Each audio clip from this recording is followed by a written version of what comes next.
नमस्कार, आप देख रहे हैं संसद टीवी। मैं हूं आपके साथ शालिनी खंडेलवाल। स्वागत है आप सभी का टॉप न्यूज में। दिखाएंगे आपको देश दुनिया की तमाम बड़ी खबरें, आर्थिक जगत और खेल जगत के समाचार भी। आइए शुरुआत करते हैं हेडलाइंस के साथ। दुनिया के सबसे लंबे रिवर क्रूज MV गंगा विलास को प्रधानमंत्री नरेंद्र मोदी दिखाएंगे आज हरी झंडी। वाराणसी में टेंट सिटी और 1000 करोड़ रुपए से अधिक की अंतर्देशीय जलमार्ग परियोजनाओं का भी करेंगे उद्घाटन। जोशीमठ की मौजूदा स्थिति को लेकर सरकार की बैठक, पर्यावरण समेत विभिन्न मुद्दों पर विस्तार से हुई चर्चा। संकट की घड़ी में सरकार प्रभावितों के साथ। केंद्रीय गृह मंत्री अमित शाह आज जम्मू कश्मीर के राजौरी जिले के दौरे पर सुरक्षा बलों के साथ जमीनी स्थिति की करेंगे समीक्षा। जनता दल यूनाइटेड के पूर्व राष्ट्रीय अध्यक्ष और पूर्व केंद्रीय मंत्री शरद यादव का निधन। गुरुग्राम के फोर्टिस अस्पताल में 75 वर्ष की आयु में ली अंतिम सांस। राष्ट्रपति, उपराष्ट्रपति, प्रधानमंत्री और लोकसभा अध्यक्ष ने जताया शोक। और 15वें हॉकी विश्व कप का पहला मुकाबला आज मेजबान भारत और स्पेन के बीच होगी भिड़ंत। ओडिशा के राउरकेला मैदान में शाम 7 बजे खेला जाएगा मैच।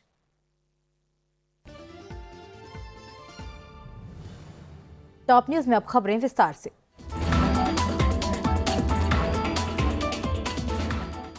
प्रधानमंत्री नरेंद्र मोदी आज सुबह करीब 10:30 बजे वीडियो कॉन्फ्रेंसिंग के माध्यम से दुनिया के सबसे लंबे रिवर क्रूज MV गंगा विलास को हरी झंडी दिखाकर रवाना करेंगे।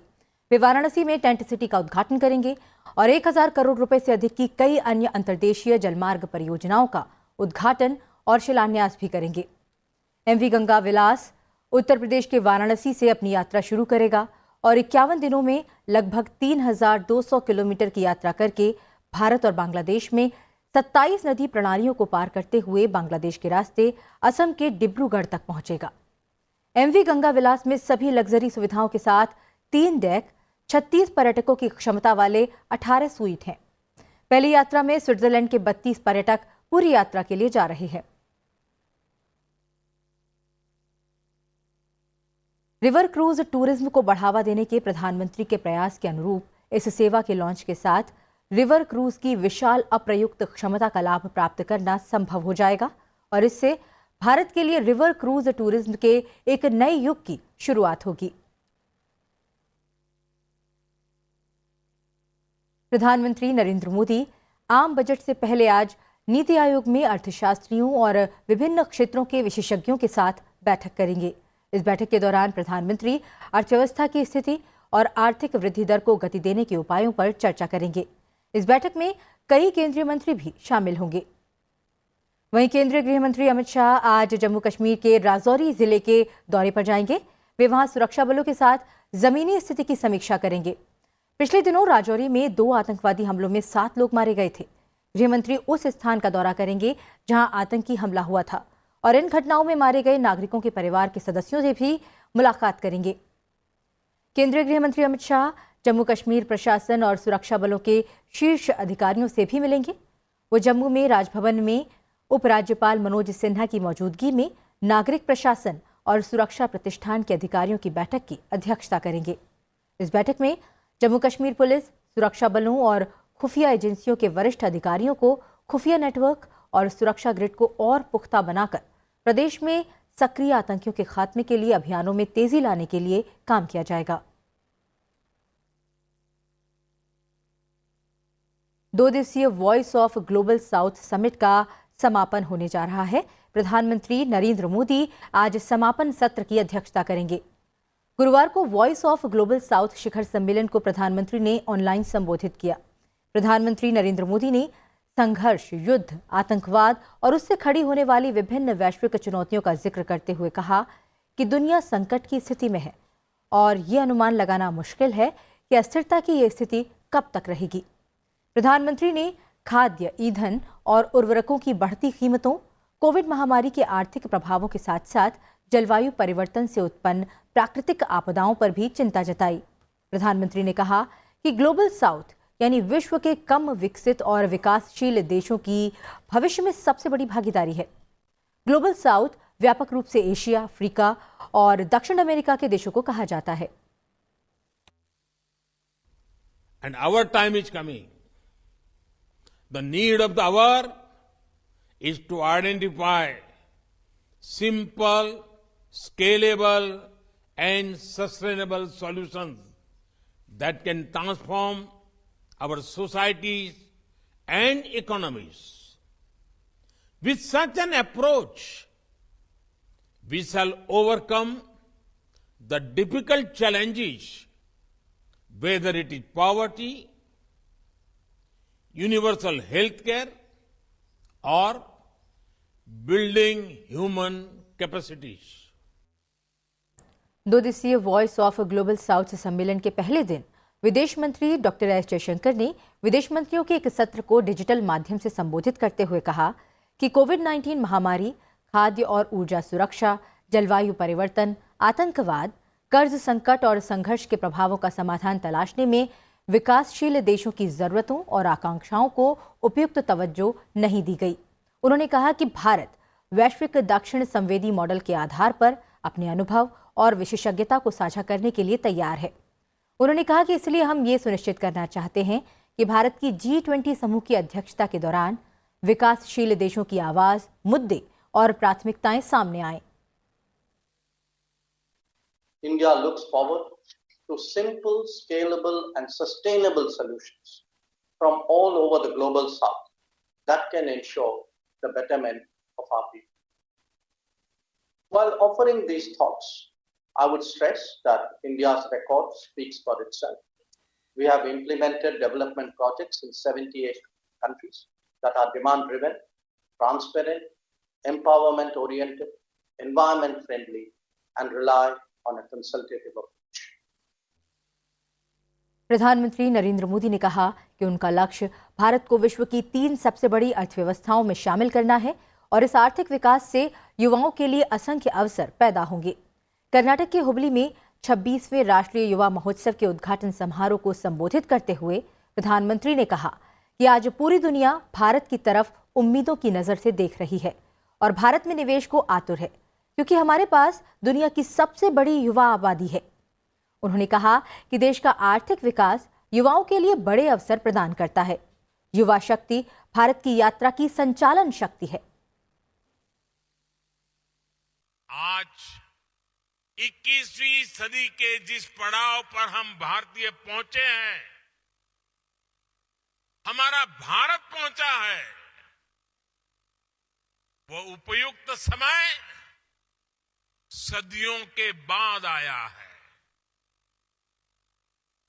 और इसकी सबसे बड़ी वजह है भारत का ये युवा सामर्थ्य, ये युवा शक्ति। आज भारत एक युवा देश है। दुनिया की बड़ी युवा आबादी हमारे देश में है, हिंदुस्तान में है। इससे पहले प्रधानमंत्री ने हुबली में एक रोड शो किया। इस दौरान सड़क के दोनों ओर कतारों में खड़े लोगों ने उनका गर्मजोशी से स्वागत किया। इस दौरान लोगों ने मोदी मोदी और भारत माता की जय के नारे लगाए।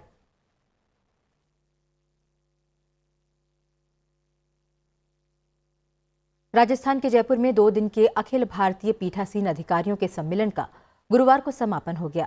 सम्मेलन में 9 संकल्प पारित किए गए। सम्मेलन को संबोधित करते हुए राजस्थान के राज्यपाल कलराज मिश्र ने कहा कि पीठासीन अधिकारी सदन के नियमों के अंतिम व्याख्याकार होते हैं। वहीं राज्यसभा के उपसभापति हरिवंश ने कहा कि सम्मेलन मंशा और विषय वस्तु दोनों के मामले में सफल रहा है।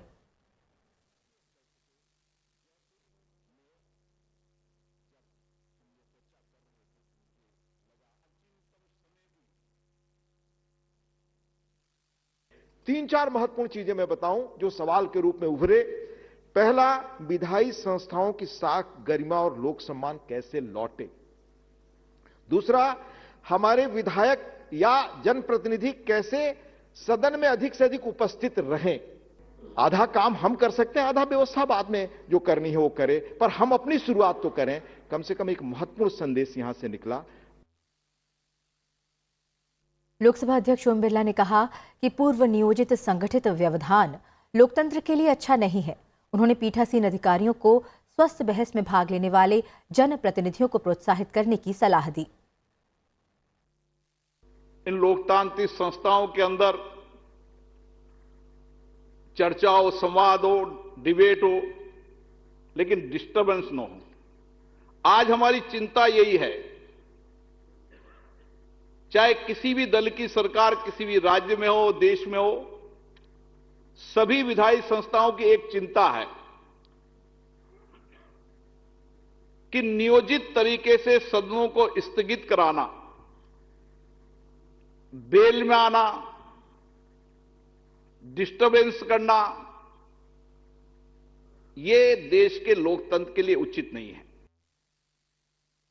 राजस्थान विधानसभा के अध्यक्ष डॉक्टर सीपी जोशी और मुख्यमंत्री अशोक गहलोत ने भी समापन सत्र को संबोधित किया। बढ़ते हैं आगे। लोकसभा अध्यक्ष ओम बिरला ने जयपुर में स्वामी विवेकानंद ग्लोबल यूनिवर्सिटी के 6ठे दीक्षांत समारोह को संबोधित किया।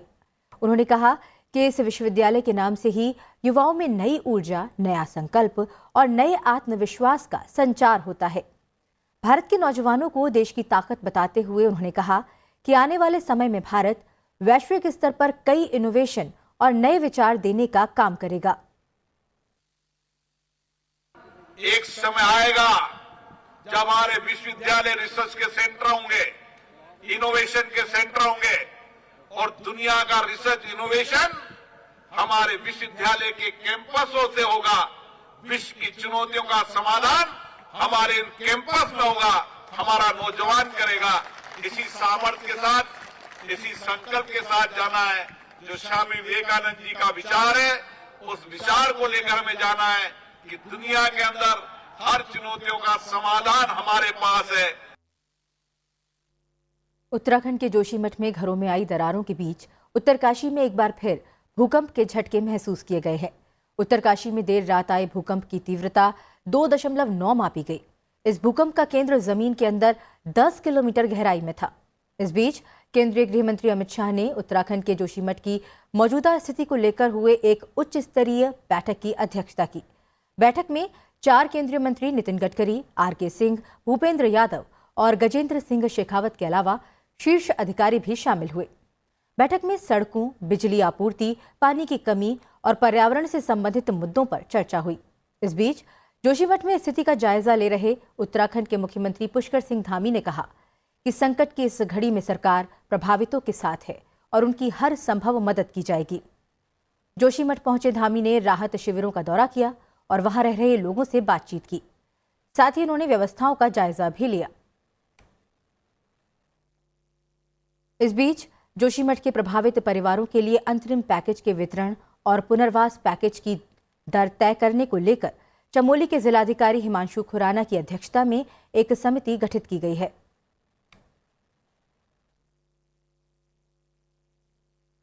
जनता दल यूनाइटेड के पूर्व राष्ट्रीय अध्यक्ष और पूर्व केंद्रीय मंत्री शरद यादव का गुरुवार रात गुरुग्राम के फोर्टिस अस्पताल में निधन हो गया। 75 वर्षीय पूर्व केंद्रीय मंत्री शरद यादव के निधन पर राष्ट्रपति, उपराष्ट्रपति, प्रधानमंत्री और लोकसभा अध्यक्ष के साथ ही राज्यसभा के उपसभापति हरिवंश ने शोक जताया है।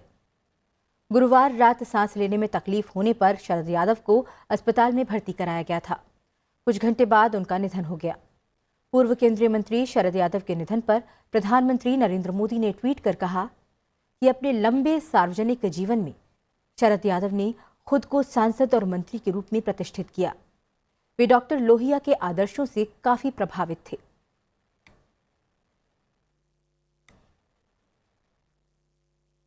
टॉप न्यूज में फिलहाल रुक रहे हैं एक छोटे से ब्रेक के लिए। आप बने रहिए हमारे साथ।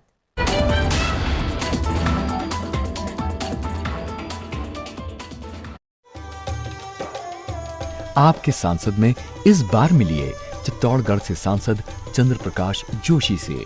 वीर शिरोमणि महाराणा प्रताप की इस पराक्रम और शौर्यता की इस भूमि पर मीरा, पन्ना और पद्मावती के त्याग, तपस्या और बलिदान की इस पावन भूमि पर कितना हुआ विकास, कितनी हुई प्रगति। मैं आ रहा हूं संसद टीवी पर शुक्रवार शाम 7:30 बजे।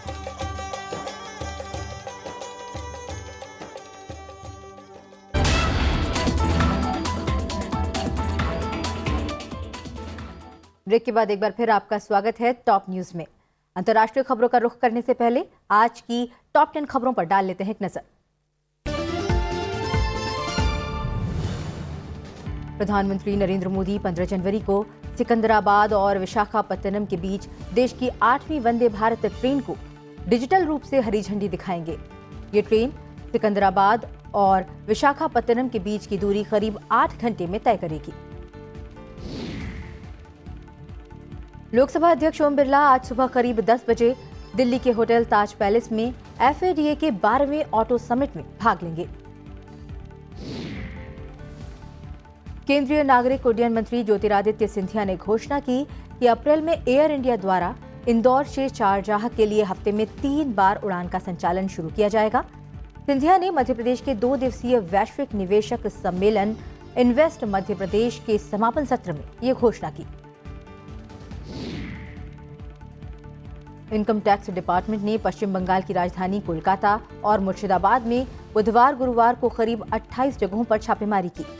इसमें 15 करोड़ रुपए कैश बरामद हुआ है। इनमें 11 करोड़ रुपए अकेले तृणमूल कांग्रेस विधायक जाकिर हुसैन के घर और कारखाने से मिले हैं। प्रतिबंधित पॉपुलर फ्रंट ऑफ इंडिया यानी PFI द्वारा विभिन्न धार्मिक समूहों के बीच नफरत को बढ़ावा देने और आतंकवादी गतिविधियों को अंजाम देने की साजिश से जुड़े एक मामले में राष्ट्रीय जांच एजेंसी यानी NIA ने राजस्थान में 9 स्थानों पर छापेमारी की। राजस्थान के जयपुर और कोटा में 4 जगहों पर और सवाई माधोपुर जिले में 1 जगह पर तलाशी ली गई, जिसमें डिजिटल उपकरण, तेज धार वाले चाकू और आपत्तिजनक सामग्री, साहित्य और पोस्टर जब्त कर लिए गए हैं।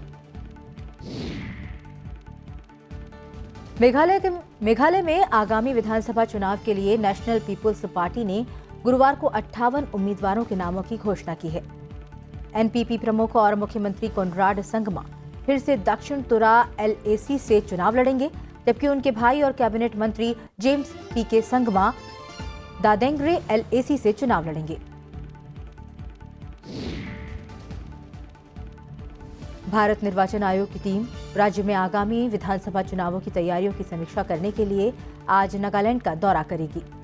भारत के मुख्य चुनाव आयुक्त राजीव कुमार की अध्यक्षता में चुनाव आयोग का 16 सदस्यीय दल विधानसभा चुनाव की तैयारियों की समीक्षा के लिए नागालैंड पहुंचेगा।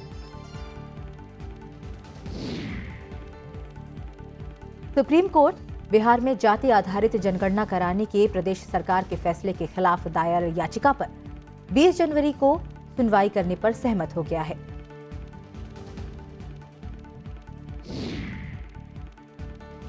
बंबई उच्च न्यायालय ने गोद लेने से जुड़े लंबित मामलों को जिला अधिकारियों को स्थानांतरित करने पर अंतरिम रोक लगाते हुए उच्च न्यायालय की एकल पीठ के न्यायाधीश को मामले की अगली सुनवाई तक ऐसे मामलों में निर्णय लेने की प्रक्रिया जारी रखने का निर्देश दिया है। और बॉम्बे हाईकोर्ट आज एनसीपी नेता और महाराष्ट्र के पूर्व मंत्री नवाब मलिक की जमानत याचिका पर सुनवाई करेगा। नवाब मलिक को ईडी ने फरवरी 2022 में भगोड़े अंडरवर्ल्ड गैंगस्टर दाऊद इब्राहिम के सहयोगियों से कथित रूप से जुड़े एक संपत्ति सौदे में गिरफ्तार किया था।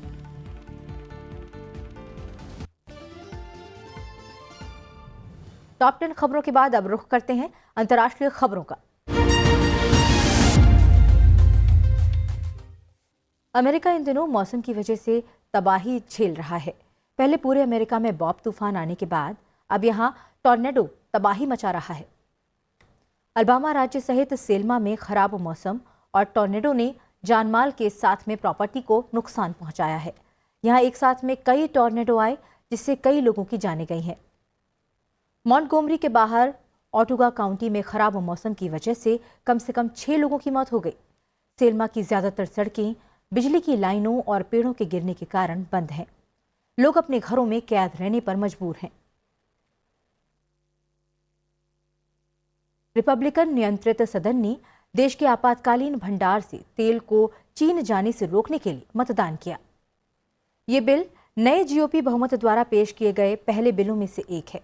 ऊर्जा विभाग को सामरिक पेट्रोलियम रिजर्व से चीनी कम्युनिस्ट पार्टी के स्वामित्व वाली कंपनियों को तेल बेचने से प्रतिबंधित करेगा। ये बिल आसानी से पारित हो गया। इस बिल के समर्थन में रिपब्लिकन के अलावा डेमोक्रेट्स भी दिखाई दिए। सीरिया के राष्ट्रपति बशर असद ने कहा कि तुर्की के साथ मॉस्को की मध्यस्थता से सीरिया के कुछ हिस्सों पर अंकारा के कब्जे का अंत होना चाहिए। सीरिया के गृह युद्ध के दौरान 1 दशक से अधिक की दुश्मनी के बाद अंकारा और दमिश्क के अधिकारियों के बीच असद की ये पहली बैठक थी। बता दें, अंकारा दमिश्क का कट्टर दुश्मन बन गया जब उसने 12 साल पहले गृह युद्ध की शुरुआत में असद को गिराने के विद्रोही प्रयासों का समर्थन करना शुरू किया। लेकिन दिसंबर के अंत में तुर्की और सीरिया के रक्षा मंत्रियों ने मॉस्को में ऐतिहासिक वार्ता की। साल 2011 के बाद इस तरह की ये पहली बैठक रही। विश्लेषकों का कहना है कि मॉस्को अपने 2 सहयोगियों के बीच विभाजन को पाटने की कोशिश कर रहा है। दक्षिण सूडान में संयुक्त राष्ट्र मिशन में तैनात भारतीय शांति सैनिकों को एक पुरस्कार समारोह के दौरान प्रतिष्ठित संयुक्त राष्ट्र पदक से सम्मानित किया गया। इस समारोह का नेतृत्व पहली बार भारतीय सेना की महिला अधिकारी ने किया। UNMISS ने ट्वीट कर कहा कि धन्यवाद भारत, आपके बेहतरीन बेटों और बेटियों में से 1171 को अपर नाइल दक्षिण सूडान में उनके महत्वपूर्ण UNMISS में भारत के लिए संयुक्त राष्ट्र मेडल से सम्मानित किया गया। UNMISS ने कहा कि पहली बार भारतीय सेना की महिला अधिकारी मेजर जैस्मिन चड्ढा ने परेड का नेतृत्व किया। संयुक्त राष्ट्र ने इस खबर की पुष्टि की है कि ठंडे मौसम के पैटर्न के बावजूद गुरुवार 12 जनवरी का दिन सबसे गर्म दर्ज किया गया। ये पिछले 8 सालों में रिकॉर्ड सबसे गर्म दिन दर्ज किया गया है। विश्व मौसम विज्ञान संगठन ने कहा कि पिछले साल दुनिया ने जलवायु परिवर्तन से अधिक संभावित और घातक प्राकृतिक आपदाओं का सामना किया। मौसम वैश्विक तापमान पूर्व औद्योगिक स्तरों से करीब 1.15 डिग्री सेल्सियस अधिक था। US national oceanic and atmospheric administration और नासा ने इसी तरह के 2022 वैश्विक तापमान के आंकड़े जारी किए और अमेरिकी अंतरिक्ष एजेंसी के प्रमुख बिल नेल्सन ने उन्हें खतरनाक बताया। अंतर्राष्ट्रीय खबरों के बाद अब नजर डालते हैं आर्थिक जगत की बड़ी खबरों पर।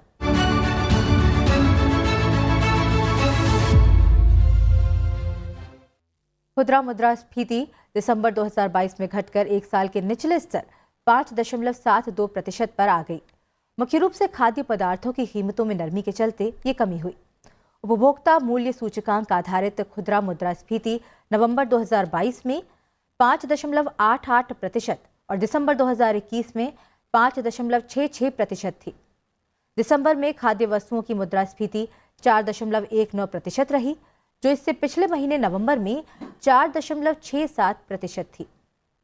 खुदरा मुद्रास्फीति जनवरी 2022 से लगातार रिजर्व बैंक के संतोषजनक स्तर 6% से ऊपर रहने के बाद नवंबर में घटकर 5.88% और दिसंबर में 5.72% रह गई।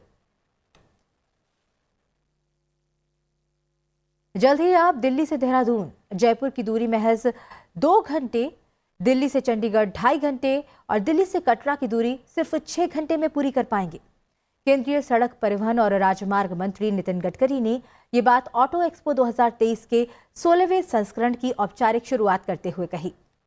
कार्यक्रम में नितिन गडकरी के साथ केंद्रीय मंत्री महेंद्र नाथ पांडे मौजूद रहे। केंद्रीय मंत्री ने कहा कि हम 6 महीने में रोड इंफ्रास्ट्रक्चर बढ़ा रहे हैं। हमारे देश में 2024 तक यूएसए के बराबर रोड इंफ्रास्ट्रक्चर होगा। Now we are making the road from Delhi to Chandigarh 2.5 hours, Delhi to Jaipur 2 hours, Delhi to Dehradun 2 hours, Delhi to Haridwar 2 hours, Delhi to Amritsar 4 hours, Delhi to Katra 6 hours, Delhi to Srinagar 8 hours, Delhi to Mumbai 12 hours, then Bangalore to Chennai 2 hours. I just inspect that road. And Delhi to and Bangalore to Mysore 1 hour. Then we are making 26 green express highway. Actually, intentionally or without intention, I am going to reduce the business of aviation industry. देश का औद्योगिक उत्पादन नवंबर 2022 में 7.1% बढ़ा है। इससे पहले अक्टूबर महीने में इसमें गिरावट दर्ज की गई थी। औद्योगिक उत्पादन सूचकांक नवंबर 2021 में 1% बढ़ा था।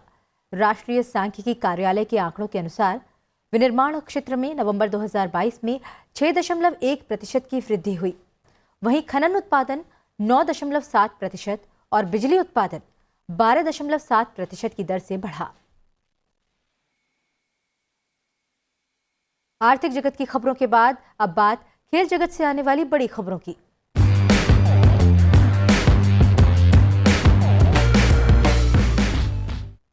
ओडिशा में आज से हॉकी का महाकुंभ यानी कि विश्व कप के मुकाबलों की शुरुआत होने जा रही है। 15वें हॉकी विश्व कप का पहला मुकाबला मेजबान भारत और स्पेन के बीच खेला जाएगा। भारतीय हॉकी टीम टूर्नामेंट में 48 साल बाद पदक जीतने का लक्ष्य लेकर उतरेगी।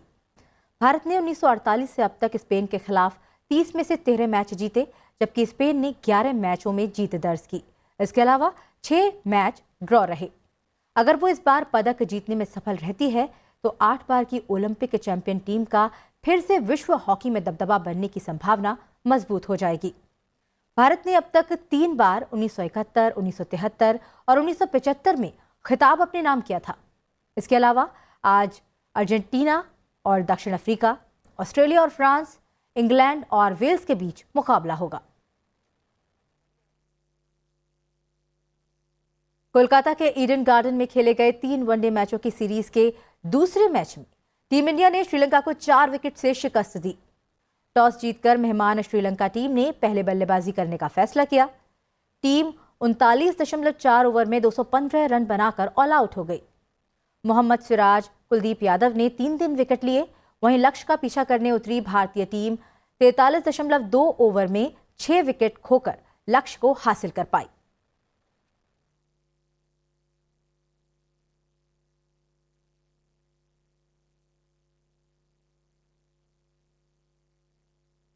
टॉप न्यूज में फिलहाल इतना ही।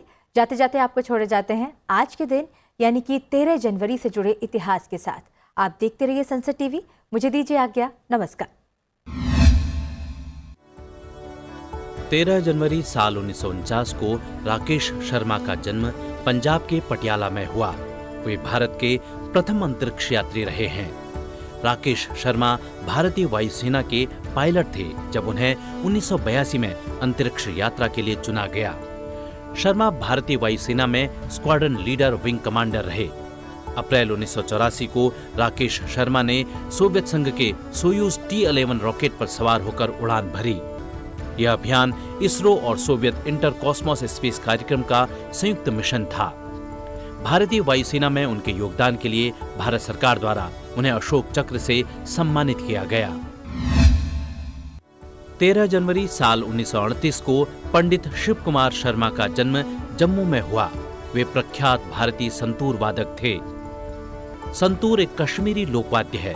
उनके पिता पंडित उमा दत्त शर्मा का सपना था कि संतूर को भारतीय शास्त्रीय संगीत में शामिल किया जाए। पंडित शिव कुमार शर्मा को ही संतूर को लोकप्रिय शास्त्रीय वाद्य बनाने का पूरा श्रेय जाता है।